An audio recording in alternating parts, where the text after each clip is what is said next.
What is up, y'all? It's Quinn Steve, and back with another YouTube video. And of course, we came to party like it's 1999 and celebrate the Knicks and the Spurs, because those are the two teams that will battle out for this year's NBA championship, Larry O'Brien Trophy. Of course, the Knicks, the champions of the Eastern Conference, the Spurs, the new champions of the Western Conference. Rematch in the '99 finals. The Knicks haven't been since. The Spurs have been a bunch of times. They won, was it 5 rings, I believe? So, but they haven't been in a while. They haven't been to the title since 2014. So, two teams haven't been in a while, looking to reclaim their throne among the NBA's best. The Knicks haven't won the title since 1973. So, something's got to give in this year's finals. Can't wait for it. Now, how did both teams get here? Of course, the Knicks are white hot. They're about as hot as a firecracker on 4th of July. They have won 11 games in a row since being down 2-1 in the first round to the Atlanta Hawks. And they have won most of those in blowout fashion. They've just absolutely ripped through the Eastern Conference with absolute terror. They won the last 3 games of the Hawks series, and of course they swept the Philadelphia 76ers in the second round, and of course the Cleveland Cavaliers in the conference finals. So who can slow them down? I would imagine this Spurs team is very well equipped to slow them down. Of course, they blasted past Portland. The Spurs did in the first round. There was a little scare with Victor Wembanyama getting hurt in that first round series, but he was able to come back and lead the Spurs to victory. Then a couple of tough series, of course, that second round series against Anthony Edwards and the Minnesota Timberwolves, which they won in 6. And then pretty much going through Armageddon to get to the finals, of course, with that classic Western Conference Finals, of course, against the defending champions and their arch rivals, their new arch rivals, the Oklahoma City Thunder. So, two teams that, of course, once you get here, they both have great momentum for different reasons. The Knicks have just been dominant, while the Spurs have been very battle-tested, really in their first postseason run as a group. Of course, this is a very young team. Of course, with the rookie this year, Dylan Harper, Stephon Castle, second-year player, Victor Wembanyama, third-year player. They have another rookie coming off the bench. Even their veteran players are pretty young. So, of course, this Knicks team been together for a few years. Veteran squad. Most of their key players are pretty much between 27 and 33 years old. So, this is a veteran team that's kind of peaked at the right time. And you would think if any time is now to win the championship, I would say the time is now for the Knicks to win the championship. So this is another thing where something's got to give. Now, of course, to further recap the last series, of course, the Knicks in the Eastern Conference Finals against Cleveland had the long layoff after the sweep of Philadelphia. And you kind of saw the remnants of that in Game 1. They were a bit rusty against the Cavs. And the Cavs took full advantage. They had just played a 7-game series themselves against Detroit, and they still kind of rode the momentum of that game. I think they had like a day off, and then they went straight into the Eastern Conference Finals. You saw in the first 3 quarters, but they pretty much blew all their energy in the first 3. And of course, the Knicks had that historic comeback, coming back from 22 down in the 4th quarter to be able to come back, force it to overtime, and then just absolutely take over in overtime. And they pretty much rode that momentum from there. Pretty much it took the Cavs' heart and just swept the series with pretty much a dominant performance from there. So they will be going into another long layoff. Their last game, Game 4 against the Cavs, was on Memorial Day, so May 25th. Finals doesn't start till Wednesday. So you're looking at about another 9 to 10 day layoff between games. So we will see how that affects New York this time. But keep in mind, this time, the other 3 series, they had home court advantage. They will not have home court advantage in this series. The series starts, of course, in San Antonio. So how would that affect the Knicks as well, starting the series on the road this time, even though they do have a lot of rest, which is good for a more veteran team. And then, of course, recapping the Spurs series, it was a back-and-forth affair. Obviously, you had that classic Game 1 where Victor Wembanyama was just transcendent, 41 points, 24 rebounds. Dylan Harper had a great game. Stephon Castle had a great game. And they took Game 1 in Oklahoma City, which really set the tone for the whole series. It was back and forth affair. OKC had a 2-point lead in the series. They had a 3-2 series lead as well. So the Spurs had to fight back from a couple of deficits, something that they really didn't have to do in the other series prior. So they showed a lot of grit, a lot of heart, being able to come back against the team with the best record in the league, the defending champions, and all those other great things. So great resolve by the Spurs, which is what you want to see in a young team that's trying to become a dynasty. So this is that's a very, very good sign for the Spurs going into this series against the Knicks. Now, some people will lament the fact that they're coming off of a 7-game series. You saw what happened to Philly and Cleveland when they played the Knicks coming off a 7-game series. This is a younger team and a healthier team than those other two, and a better team than those other two. Needless to say, much better team. So that will have home court advantage as well. Playing in front of that raucous San Antonio crowd, I think those things will favor more into the Spurs' favors. I don't think that's going to be as big of a deal that they're coming off of a 7-game series versus those other two teams who pretty much had to dive right into those next series. Spurs do get 3 days off, and they were just in Oklahoma City, so it wasn't like it was a long flight or anything like that. So I don't think it will affect the Spurs quite as much as those other two teams. All right, so now we're getting to some keys to victory for both teams in this series.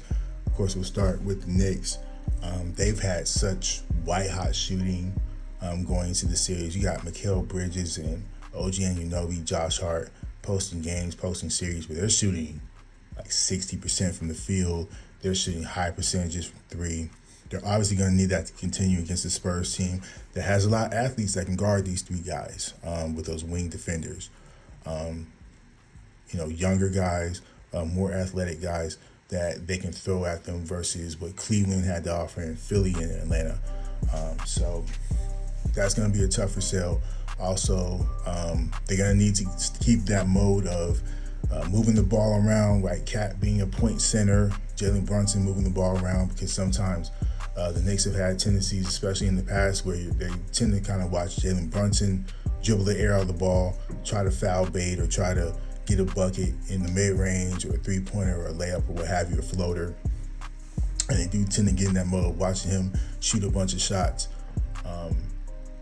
to the degree. So they're going to need to keep moving that ball around, keep it around, keep the Spurs on their toes. And also Karl-Anthony Towns, of course, being the point center. He's going to be able to draw Wemby out of the paint so that he can not camp out in the paint and just be able to intimidate shot takers going to the rim, trying to get layups and easy buckets and this and that, because he's the best in the league at that. So they're going to need to get Cat to kind of draw him out of that paint, shoot jumpers, shoot threes, and this and that. However, those are going to have to fall as well because he's not hitting his shots, he's not doing this and that. That can kind of make the Spurs kind of suffocate on some of those other wing players the Knicks have, suffocate on Jalen Brunson on defense, and really make things hard for those guys. So Cat can draw Wemby out, but he's going to have to hit those shots as well. And on defense, definitely look for, of course, Cat will be the primary defender on Wemby, but he's not the strongest defender. Definitely when they bring Mitchell Robinson in, even though he got hurt in the last series, he hurt his hand in the last series, so we'll see how effective he's going to be. Having Mitchell Robinson, and of course, there's some clips that are percolating where OG Anunoby is guarding Victor Wembanyama, and he was really able to use his strength to push Victor out of the paint, try to make him take mid-range shots, some tougher, longer-range shots, which Wemby does have a tendency of doing. He does have a tendency of trying to get into the guard mode where he's trying to prove to everybody that he has handles and he can shoot and this and that and the third. So the Knicks are going to definitely want to see him get into that mode a little bit more often so he can be less efficient from the field. So definitely look for them to do that. Now, as far as the Spurs go, it's obvious in the OKC series that they go as Victor Wembanyama goes on offense. When he's engaged, when he's focused on dominating, when he's mixing up his shots, obviously, but he's taking more closer, easier shots to the basket instead of just relying on the mid-range and the long-range threes, trying to play like a guard. Once he gets dominant, the others clearly feed off of that more so. Stephon Castle gets easy buckets, Devin Vassell Dylan Harper, De'Aaron Fox, all these different players, Keldon Johnson, are getting easy buckets, slashing to the rim, hitting their three. Julian Champagnie was huge, especially in that Game 7 against the Thunder. He was killing them from three. So they go as he goes. When he's not as dominant, teams are able to kind of collapse on some of the other guys, or they're going to try to force them to make shots as well, and focus on trying to shut Wemby down. So it's going to be clear Victor is going to need to be aggressive and be dominant on both sides of the ball. Obviously, there's been a few concerns about his fatigue levels later in games. He does tend to get a bit gassed. And some of that might be he's trying to do so much on offense, showing his full arsenal, and then also playing elite defense as well. That can be more tiring, so especially for a taller, bigger guy like him. So, but he's going to be the key to the series, obviously. He's the best player in the series for either team, the most dominant as well, and he's going to have to prove that over a 7-game series if the Spurs are going to bring home yet another title. Number 2, I think the Spurs are really going to need somebody to be a floor general, whether that's De'Aaron Fox or Stephon Castle or Dylan Harper. Those are all very good playmaking guards, but they're going to need that one guy that's really going to push the floor, be a floor general, kind of like what we saw with the Pacers last year with Tyrese Halliburton. That really is what took the Knicks out, the fact that Hallie was able to shoot the ball well, but also command the offense well and push the pace as well. I noticed the Knicks kind of struggle with that. They didn't really face teams this year that do that to that degree, even though they face scoring guards. I think those are guards that are more score-centric versus playmaking-centric. And I think the Spurs have more of those guys who are also athletic and fast as well, because they can keep the Knicks defense on their heels instead of having them clamp down and focus on three-point shooters or specialists or what have you. Because the Spurs have a lot of guys that they can throw at a Josh Hart, Mikal Bridges, OG Anunoby defensively, and somebody who's going to make Jalen Brunson work on defense as well. So that's something the Spurs are going to need is a floor general. And finally, a factor that I think that will affect both teams will be the bench. Not something that's going to be talked about as much when you see the finals previews from other YouTube creators and these other shows and podcasts, but really the bench play. You look at the Spurs, they have the 6th man of the year, Keldon Johnson, obviously Dylan Harper as well. When De'Aaron Fox wasn't available, came and he started, but of course Fox is healthy now, so he'll be coming off the bench. He has some huge games this postseason, so he's going to be vital. You look at that Spurs bench, obviously Luke Cornett has some huge defensive plays in the Thunder series as well. And then Carter Bryant, the rookie, as well. So Spurs got about 4 or 5 players that they rely on, and of course Harrison Barnes, the one that has the championship experience as well. So that's going to be huge for the Spurs. And then obviously the other side of the Knicks, Mitchell Robinson. We heard about the issues that he's had with his hand. He heard that against the Cavs. We're going to see how much that affects him because he's really their big shot blocker for the Knicks. The Knicks don't really have a shot blocking presence the way some of the other teams that San Antonio faced has.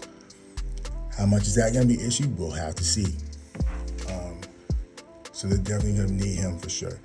And then they got the wings, Landry Shamet, Grand Theft Alvarado,